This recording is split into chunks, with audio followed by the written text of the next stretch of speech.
Fala pessoal, tudo bem com vocês? Meu nome é Oscar Correia, eu sou médico e estou aqui hoje para a gente comentar sobre um problema bastante comum aqui no nosso consultório, né? Pacientes que chegam com alteração laboratorial no exame da ferritina, principalmente os pacientes que chegam com ferritina elevada. Então, se você já fez seus exames e percebeu alguma alteração nesse marcador laboratorial, assiste o vídeo já aqui até o final que a gente vai explicar um pouquinho da interpretação desse exame e a importância disso para o seu organismo, certo? Antes da gente adentrar no conteúdo do vídeo, peço a vocês se inscrevam aqui no canal, curtam, comentem, deixem suas dúvidas aqui nos comentários e, se possível, compartilhar aí com seus amigos também, vai estar ajudando bastante aqui o nosso canal a crescer, tá certo? Então, para a gente entender um pouquinho sobre a ferritina, e os riscos da elevação da ferritina, a gente tem que entender um pouquinho da importância do ferro no nosso organismo, O ferro é um elemento essencial para a formação das hemácias, que são as células vermelhas do sangue, os glóbulos vermelhos. E essas células têm a função de transportar oxigênio através da corrente sanguínea. Então, o oxigênio que a gente respira é transportado para as células através das hemácias. Se a gente não tem ferro em quantidade adequada, a gente pode sofrer com má formação das hemácias ou menor quantidade de hemácias circulantes. Isso pode desencadear o que a gente chama de anemia. Então o paciente fica mais indisposto, mais fadigado, um mau funcionamento de alguns órgãos, algumas células, certo? Então o ferro é um elemento de crucial importância para um bom funcionamento do nosso organismo. Como é que a gente faz para o ferro não ficar em deficiência, em baixa, A gente estoca o ferro em moléculas chamadas ferritina. Então a ferritina nada mais é do que uma molécula para estocar ferro, certo?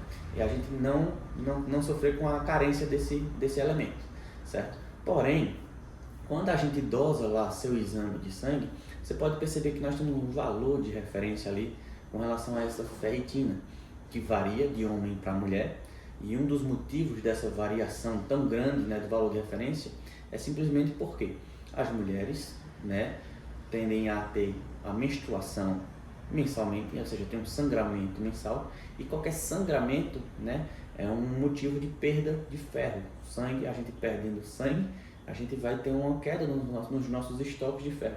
Então é sempre esperado que a ferritina em mulheres esteja mais baixa do que em homens, certo? Mas esse não é o tópico do vídeo de hoje. Eu vou elaborar um vídeo mais detalhado sobre pacientes que chegam com a ferritina baixa, tá bom? Hoje a gente vai focar nos pacientes que chegam com a ferritina elevada. E aí é que tá. A ferritina é uma molécula que guarda ferro, que estoca ferro, certo? Mas ela também é um marcador de inflamação aguda. Ou seja, em processos inflamatórios, a gente pode ter uma elevação nesses valores de ferritina. E aí muitas vezes a gente pede o exame ali e essa ferritina nos sinaliza que pode estar ocorrendo algum processo inflamatório sistêmico, certo? Ou seja, seu corpo está inflamado e a ferritina é só um sinal de que para a gente captar essa informação, certo?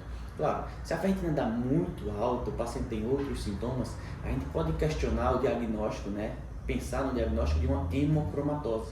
É uma doença provocada realmente pelo excesso de ferro. Geralmente nesses casos a ferritina vai estar muito elevada, talvez acima de 1000 lá nos valores de referência do laboratório, certo? E nesses casos os tratamentos podem envolver sangria, sangria terapêutica. Sangria nada mais é do que você provocar um sangramento controlado, O processo de sangria terapêutica é muito semelhante à doação de sangue, só que esse sangue não vai ser doado para ninguém, ele vai ser descartado. E a sangria terapêutica é a proposta terapêutica dos pacientes que têm essa doença de hemocromatose, ferritina muito elevada, certo? Mas o foco do vídeo aqui de hoje são aqueles pacientes que têm uma ferritina acima do valor de referência, mas não tão alta ao ponto da gente pensar, cogitar uma hemocromatose. Então chega aquele paciente ali com uma ferritina de 400, 500, 600, certo? Nos exames de laboratório, a gente vai pensar muito mais num processo inflamatório, certo? O que é que poderia ser um processo inflamatório que justifique isso? A maioria dos processos inflamatórios que justificam isso estão muito relacionados a hábitos de vida. Então, etilismo, tabagismo, a obesidade por si só, o excesso de peso. A obesidade por si só é uma doença inflamatória crônica, é uma inflamação de baixo grau crônica. Então, o paciente não vai sentir os mesmos sintomas, por exemplo, se você está com a garganta inflamada, que você vai sentir uma dor, uma febre alta, uma prostração, mas você sente a obesidade é classificada como uma inflamação crônica porque você tem elevação de citocinas inflamatórias. A ferritina pode ser um marcador de inflamação que pode estar alterado nesse sentido, certo? E que o paciente vai sentir realmente mais indisposição, porque o processo inflamatório consome energia do indivíduo, mas aquela célula inflamada ela não vai ter uma função adequada. Então, só para vocês entenderem, o indivíduo que sofre de qualquer processo inflamatório crônico, outro exemplo, mulheres que têm artrite reumatoide, doenças articulares crônicas, né? Doenças reumatológicas, têm processos inflamatórios crônicos. Então você percebe que são pacientes que têm mais fadiga, indisposição, né? Podem sofrer com dores, certo? E isso aí, né? É um dos parâmetros que a gente tem que avaliar quando o paciente tem alguma doença inflamatória crônica. Então tem outros exames que podem dar alterados nesses casos, né? PCR, VSH, a homocisteína, o fibrinogênio, são outros marcadores inflamatórios que podem nos levantar a suspeita de que aquele paciente está inflamado. Então o tratamento envolve muito mais você tratar a inflamação. Então um paciente que chega com uma ferritina dessa, ele não precisa fazer sangria, certo? Ele não precisa limitar o seu consumo de ferro, ele precisa combater a inflamação.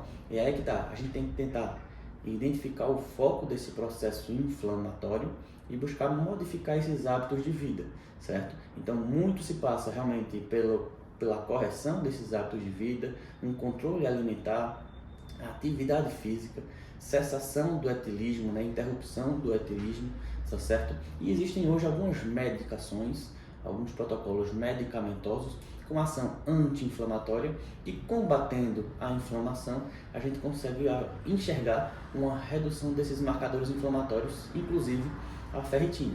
Então, se você está com a ferritina um pouco mais alta, nem sempre vai ser por excesso de ferro, tá certo?